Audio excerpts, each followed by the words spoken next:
High everyone, আমি Shiuli. Welcome to my YouTube channel. আমি একজন staff registered nurse in West Bengal এবং বর্তমানে এমএসসি নার্সিং সেকেন্ড ইয়ারের স্টুডেন্ট।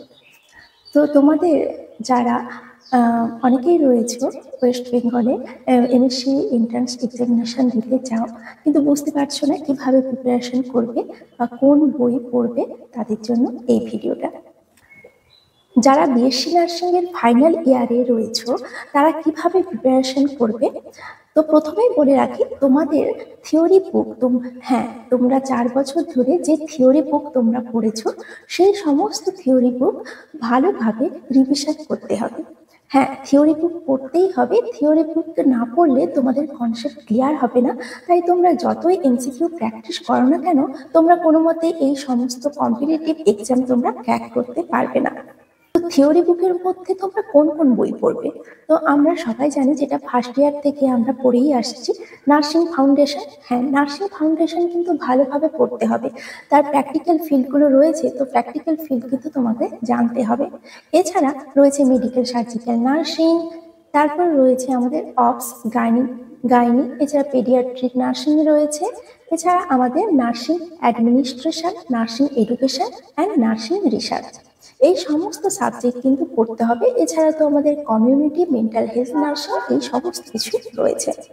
কিন্তু এই সমস্ত বই একেবারে প্রথম থেকে পড়তে শুরু করলে তো শেষই হবে না, আর সামনের বছরই তো আবার পরীক্ষা, তো কিভাবে প্রিপারেশন নেব? তো তাদের জন্য বলে রাখি, এমএসসি এন্ট্রান্স এক্সামিনেশনের জন্য তোমাদের যে যে সাবজেক্টের উপর বেশি তোমাদের ইম্পর্টেন্স দিতে হবে সেই সাবজেক্টগুলো হলো: first, nursing education; second, nursing research; and third, nursing administration. হ্যাঁ, এই 3টে সাবজেক্টের উপর তোমাদের বেশি ফোকাস দিতেই হবে। এছাড়া আর আমরা তো জানি মেডিকেল সার্জিক্যাল নার্সিং থেকে, এছাড়া পেডিয়াট্রিক নার্সিং, অপস, গাইনি, এছাড়া মেন্টাল হেলথ তো রয়েছে। এই সমস্ত সাবজেক্টে কিন্তু রয়েছে, কিন্তু ওয়েটেজ এমসিকিউর পরিমাণটা একটু কম, যেটা আমাদের নার্সিং রিসার্চ, অ্যাডমিনিস্ট্রেশন আর এডুকেশনে এমসিকিউর ওয়েটেজটা কিন্তু অনেক বেশি রয়েছে। তুই কি থিওরি বুক পড়বো, এমসিকিউ কি প্র্যাকটিস করবো না? হ্যাঁ, অবশ্যই এমসিকিউ তোমরা প্র্যাকটিস করবে। এমসিকিউ প্র্যাকটিস করার জন্য রয়েছে টার্গেট হাই। হ্যাঁ, টার্গেট হাই কিন্তু খুব ভালো বই যে এমসিকিউ প্র্যাকটিস করার জন্য। কিন্তু এই টার্গেট হাই এমসিকিউ প্র্যাকটিস করার আগে কিন্তু তোমাদের থিওরি পার্টটা কিন্তু ক্লিয়ার থাকতেই হবে, তবেই তোমরা এমসিকিউ পার্ট করলে তবেই তোমরা বুঝতে পারবে। শুধু এমসিকিউ পার্ট করলে তোমরা কোনো মতেই থিওরি বুঝতে পারবে না, আর তোমরা শুধুমাত্র ওই এমসিকিউ ছাড়া যদি অন্য কোনো এমসিকিউ আসে, তোমরা কিন্তু তা করতেই পারবে না। এবার আসি যারা গভর্নমেন্ট সার্ভিসে রয়েছে। হ্যাঁ, এই কথা বলতে আমার নিজের কথাও মনে পড়ে যাচ্ছে। 3 বছর গভর্নমেন্ট সার্ভিস কমপ্লিট করার পর আবার কোনো এন্ট্রান্স এক্সামিনেশনের প্রিপারেশন নেওয়া সত্যি একটা যুদ্ধের ব্যাপার। তো তার জন্য অনেক বেশি তোমাকে ফোকাসড হতে হবে। হ্যাঁ, তোমার গোলে ফোকাসড হতে হবে। তুমি জীবনে কি চাও সেটা আগে স্থির করতে হবে।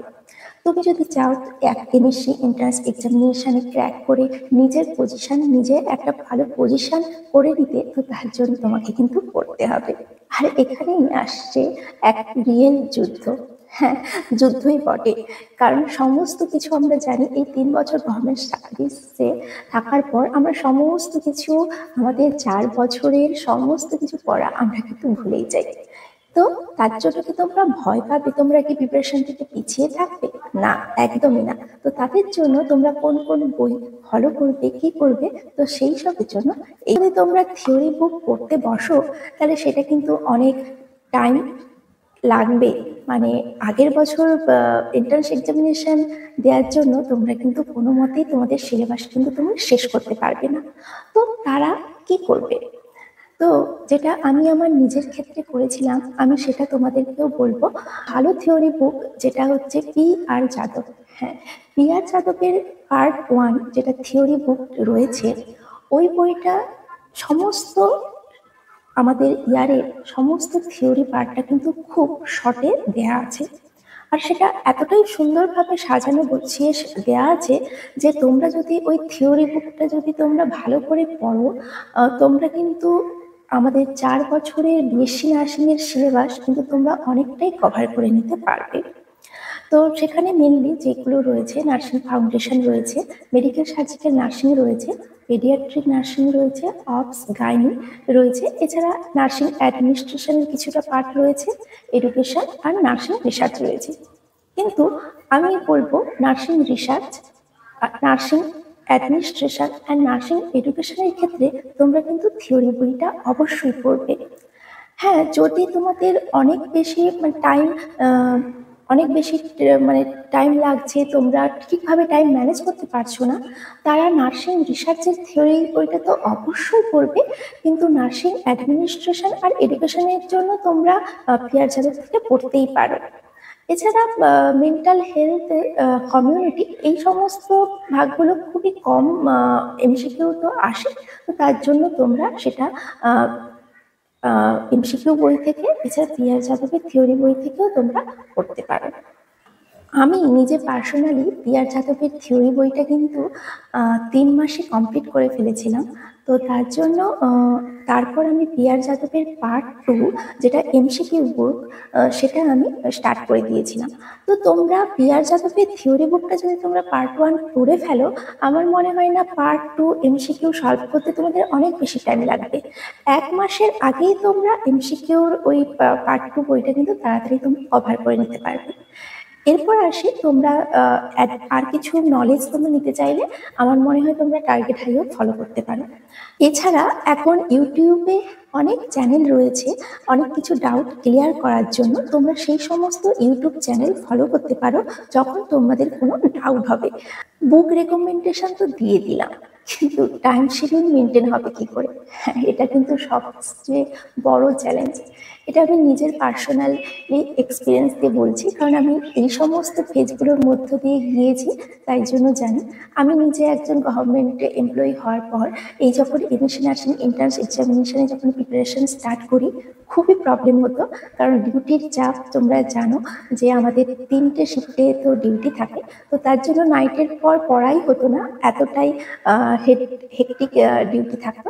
তো তার জন্য যারা গভর্নমেন্ট সার্ভিসে রয়েছে, তো তাদের জন্য বলবো, বা যারা রয়েছেন অবভিয়াসলি আমার অনেক সিনিয়র বন্ধুরাও রয়েছে, যারা এই বছর, সামনের বছর এমএসসি এন্ট্রান্স এক্সামিনেশনে হয়তো বসবে, প্রপার টাইম শিডিউল অবশ্যই বানাবেন, কারণ একটা প্রপার টাইম শিডিউল বানানো কিন্তু খুবই জরুরি। হ্যাঁ, সেই শিডিউল হয়তো ফলো হবে না, কিন্তু তবুও বানাবেন, কারণ ওই ওই টাইম শিডিউলটাই কিন্তু আপনি যদি আপনার স্টাডি রুমে কোথাও লাগিয়ে রাখেন, তো সেটাই আপনাকে মোটিভেশন দেবে যে পড়ার জন্য। আর কোনো কিছু পাওয়ার জন্য কোনো কিছু স্যাক্রিফাইস করতেই হয়। আমি নিজেও যখন প্রিপারেশন নিতাম, প্রিপারেশন দিনগুলিতে চেষ্টা করতাম সোশ্যাল মিডিয়া থেকে দূরে থাকার। অনেক অকেশানে যেতাম না, অনেক অকেশানে আমি মিস করেছি, তো তার জন্য কিছুটা স্যাক্রিফাইস তো করতেই হবে।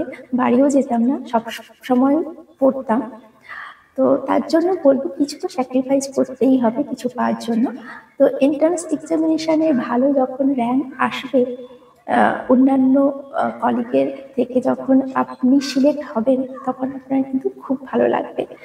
আর নার্সিংয়ে আসার পর আমি সবাইকে বলবো, যারা বিএসসি নার্সিং করছো, যারা পোস্ট বেসিক বিএসসি নার্সিং করছো, এখানেই থেমে থেকো না, এমএসসি নার্সিং এন্ট্রান্সটা দাও, এমএসসি নার্সিং টা করো, কারণ আমাদের এই ফিল্ডে হায়ার এডুকেশনও খুব দরকার, কারণ নার্সিংয়ে পিএইচডি পর্যন্ত যেখানে চলে গেছে, এমফিল পিএইচডি পর্যন্ত চলে গেছে, তো আমি চাই সবাই হায়ার এডুকেশন যাতে নেয়। যে কোনো এন্ট্রান্স এক্সামিনেশন ক্র্যাক করার জন্য এই 4টে পয়েন্ট কিন্তু সবসময় মাথায় রাখতে হবে। First, consistency. হ্যাঁ, সবসময় নিজেকে ফোকাস রাখতে হবে, আর নিজেকে কোনো দিনের সমস্ত দিন পড়াশোনা করতে হবে, অর্থাৎ দিনে যদি খুব অল্প পরিমাণ হয়, অর্থাৎ 1 থেকে 2 ঘন্টাও যদি হয়, তবুও সেই টাইমটা বের করে কিন্তু পড়তে হবে। Second, focused. হ্যাঁ, ফোকাস থাকতে হবে, অন্য কোনো কিছুতে ডিস্ট্র্যাক্ট না হয়ে নিজের গোল, নিজে কোথায় কোন এন্ট্রান্স এক্সামিনেশনটা ক্র্যাক করতে চাও, তো তাতে অবশ্যই ফোকাস থাকতে হবে। আর থার্ড, এমসিকিউ প্র্যাকটিস। হ্যাঁ, প্র্যাকটিস করতেই হবে। সে যে কোনো সমস্ত এন্ট্রান্স এক্সামিনেশন এখন এমসিকিউ বেসিসে হয়ে গেছে, তো তার জন্য এমসিকিউ অবশ্যই প্র্যাকটিস করতে হবে। শুধুমাত্র থিওরি বুক পড়লে হবে না, এমসিকিউ প্র্যাকটিস করতে হবে। কারণ আমরা ওখানে এক্সাম হলে দেখেছি থিওরি অনেক নলেজ রয়েছে, কিন্তু এমসিকিউ ঠিকমতো প্র্যাকটিস না থাকার জন্য আমরা খুব জানা কোশ্চেনগুলো আমরা কিন্তু অ্যাটেন্ড করতে পারিনি। তো তার জন্য অবশ্যই স্টাডি কন্টিনিউ করতে হবে, প্র্যাকটিস করতে হবে। তো তারপর তোমরা যে কোনো এমএসসি এন্ট্রান্স বলো বা যে কোনো আদার্স কম্পিটিটিভ এক্সামিনেশন তোমরা খুব সহজেই ক্র্যাক করতে পারবে। মাত্র পড়লেই হবে না।